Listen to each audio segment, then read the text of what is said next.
1990 के पश्चात 2022 में 13 नवंबर को नवग्रहों में सेनापति का पद प्राप्त किए मंगल देव पूरे 4 महीनों के लिए एक ही राशि में बने रहेंगे और वो भी मिथुन से वृष राशि में जाकर वक्र गति का प्रभाव देने जा रहे हैं।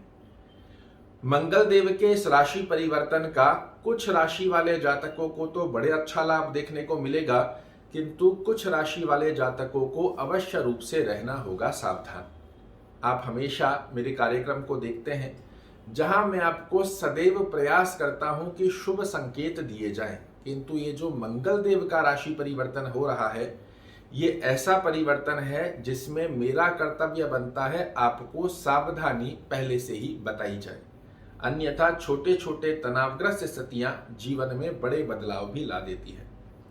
आइए जानते हैं मेष से लेकर मीन राशि वाले जातकों के लिए मंगल देव 13 नवंबर से लेकर 12 मार्च की गतिविधि में क्या फल देने वाले हैं। नॉर्मली जब भी देखा जाता है तो मंगल देव 27-28 दिन के अंदर एक राशि परिवर्तित कर लेते हैं, किंतु इस बार मंगल महाराज पूरे 4 महीनों तक एक ही राशि में रहेंगे। 2090 में 8 महीनों तक रहे थे और उस समय की स्थिति में बड़े उतार चढ़ाव देश दुनिया में भी देखने को मिले थे। ये राशि परिवर्तन वक्र गति में वृष राशि की राशि में जा रहे हैं। ऐसी स्थिति में सबसे पहले प्रारंभ करते हैं मेष राशि वाले जातकों के लिए यह स्थिति क्या रहेगी।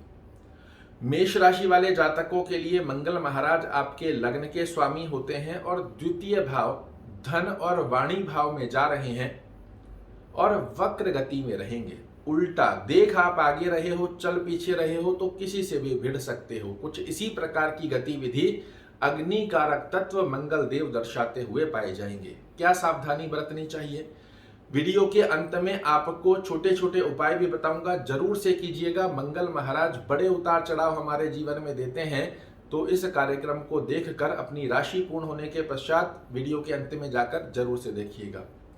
मेष राशि वाले जातकों के लिए वक्र गति की अवस्था के अंदर वाणी के चलते बनते बनते कार्य बिगड़वाने की स्थिति यहां मंगल महाराज के द्वारा देखी जा सकती है। आप बोल किसी को क्या रहे हैं, सामने वाला समझ क्या रहा है, अपनी वाणी की क्रोध के चलते आपका कोई कार्य बनने ही वाला था, किंतु आपकी उग्र वाणी क्रोध की स्थिति के चलते वो कार्य बिगड़ गया।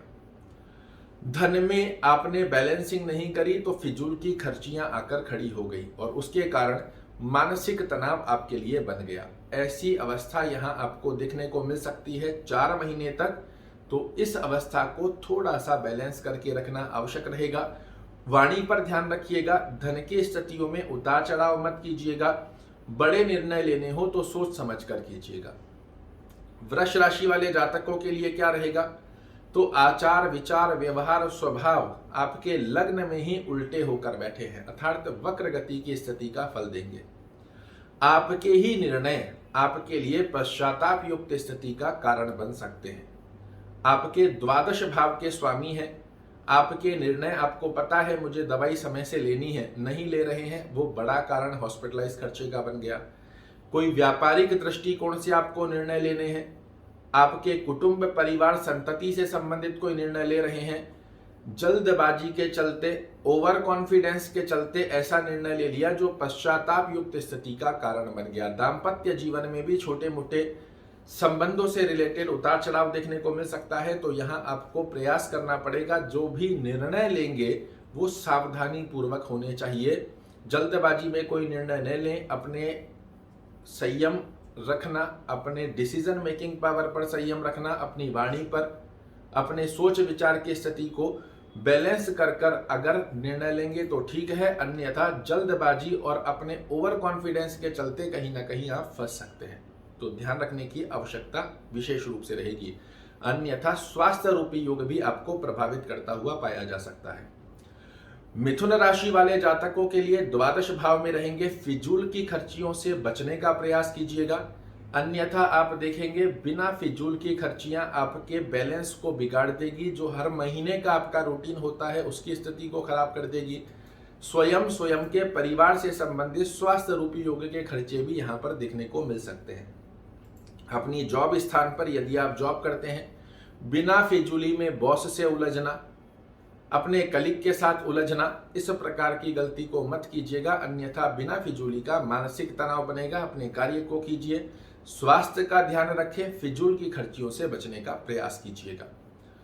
कर्क राशि वाले जातकों के लिए देखें तो कर्क राशि वाले जातकों के लिए यहाँ एक अच्छी स्थिति बनती है, क्योंकि आपके कर्म भाव के आकस्मिक लाभ भाव के स्वामी हैं, एकादश भाव में जा रहे हैं, तो कार्यों में छोटा छोटा डिले जरूर करेंगे, मेहनत जरूर अधिक करवाएंगे, किंतु उसके रिजल्ट भी आपके लिए निर्मित कर देंगे और अपने ही घर को देखकर आकस्मिक लाभ की गतिविधियां भी आपके लिए कुछ मात्रा में निर्मित करते हुए पाए जाएंगे। सिंह राशि वाले जातकों की यदि हम चर्चा करें तो सिंह राशि वाले जातकों के कर्म भाव में वक्री हो रहे हैं। वैसे तो यहाँ पर बैठकर शनि मंगल महाराज महाबली हो जाते हैं, दिग्बली हो जाते हैं, किंतु उल्टे चल रहे हैं। ऐसी स्थिति में कर्म क्षेत्र में आपको वृद्धि तो मिलेगी, इसमें तो किसी प्रकार का संकोच नहीं है, किंतु अपने विशेष रूप से व्यापारिक जो डिसीजन रहेंगे इनको सावधानी से लेना आपके लिए आवश्यक रहेगा, अन्यथा बिना फिजूली में आपका कहीं पैसा फंस सकता है। थोड़े लालच प्रवृत्ति के लोग आपके सामने आ गए, ये कार्य कर लो, इसमें बड़ा अच्छा पैसा है, ऐसी जगह में यदि आपने पैसा लगा लिया, निसंकोच 100% डूबने की कगार पर आ जाएगा। तो जो भी निवेश करना है सोच समझ के करना है। अपने व्यापारिक एक ही अवस्था का ध्यान रखना है, व्यापारिक जो भी निर्णय लेंगे सोच समझ कर लीजिए, विशेष रूप से वो निर्णय जो आपको आर्थिक दृष्टिकोण से प्रभावित कर सकते हैं। कन्या राशि वाले जातकों के लिए यहाँ भाग्य का साथ देखने को नहीं मिलेगा, भाग्य के भरोसे बिल्कुल मत बैठिएगा। पिता से अंडरस्टैंडिंग रिलेटेड विचारास्पद स्थितियां बिगड़ सकती है, छोटे भाई बहनों से अंडरस्टैंडिंग रिलेटेड उतार चढ़ाव देखने को मिल सकता है। धार्मिक कार्यों में रुचि हटेगी, पिता के स्वास्थ्य को प्रभावित योग भी यहाँ पर मंगल महाराज बनाएंगे, तो पिता से संबंधित स्थितियों को थोड़ा बैलेंस करके रखना है। भाग्य के भरोसे नहीं बैठे, छोटे भाई बहनों से संबंधों की मधुरता को बैलेंस करने का प्रयास कीजिएगा, आपके लिए एक अच्छी गतिविधि बनकर आएगी। तुला राशि वाले जातकों के लिए यदि हम चर्चा करें तो इन पूरे 4 महीनों में मंगल महाराज छोटे छोटे ऑब्स्टेकल भी क्रिएट करेंगे, छोटे छोटे मानसिक तनाव भी क्रिएट करेंगे। ससुराल पक्ष से भी आपको तनाव देखने को मिल सकता है, धन से संबंधित छोटे छोटे उतार चढ़ाव देखने को मिल सकते हैं। अब देखिए आपके मन में प्रश्न आएगा कि कभी कोई वीडियो के अंदर आप बोलते हैं तुला राशि बहुत अच्छी है, कई वीडियो में आप बोलते हैं कि तुला राशि के लिए परेशानी है, तो 9 के 9 ग्रह तो आपको अच्छा फल नहीं दे सकते। यही जीवन का सार है, जैसे नदी में उतार चढ़ाव करते हुए जल चलता है, उसी प्रकार कोई ग्रह आपके लिए अच्छा कर रहा है, कोई ग्रह परेशानी कर रहा है, इसी तरीके से बैलेंसिंग होती है।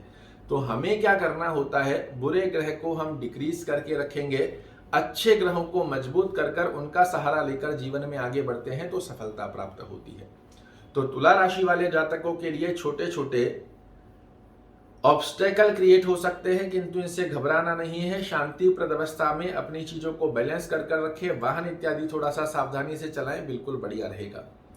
वृश्चिक राशि वाले जातकों के लिए सप्तम भाव के अंदर बैठे हैं, दाम्पत्य जीवन में अंडरस्टैंडिंग रिलेटेड उतार चढ़ाव, छोटी छोटी सी एक्सपेक्टेशन, छोटी छोटे से आपके विचार आपके घर में अलगाव की स्थिति बना सकते हैं, थोड़ी सावधानी बरत कर रखना आवश्यक रहेगा।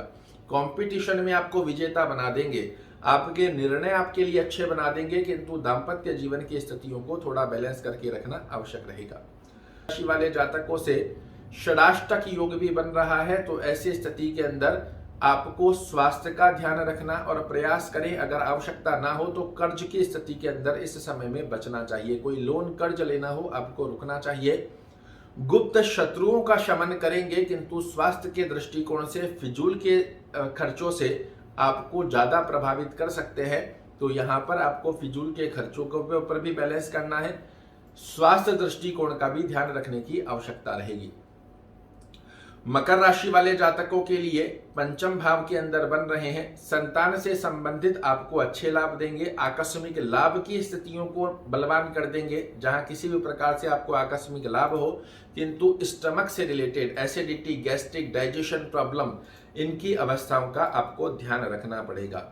डिजायर्स को पूरा होने में छोटा मोटा विलंब होता है, तो बहुत ज्यादा घबराने की आवश्यकता नहीं है, बहुत ज्यादा टेंशन की आवश्यकता नहीं है। सडन ऑफ बेनिफिट्स देते हुए यही आपकी मनोकामना को पूर्ण भी करने वाले हैं।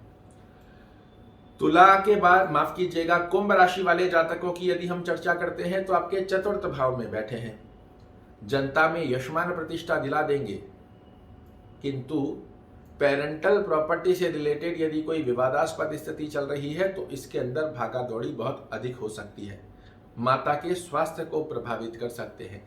कर्म क्षेत्र में अच्छे लाभ दे देंगे, किंतु मेहनत करने के पश्चात।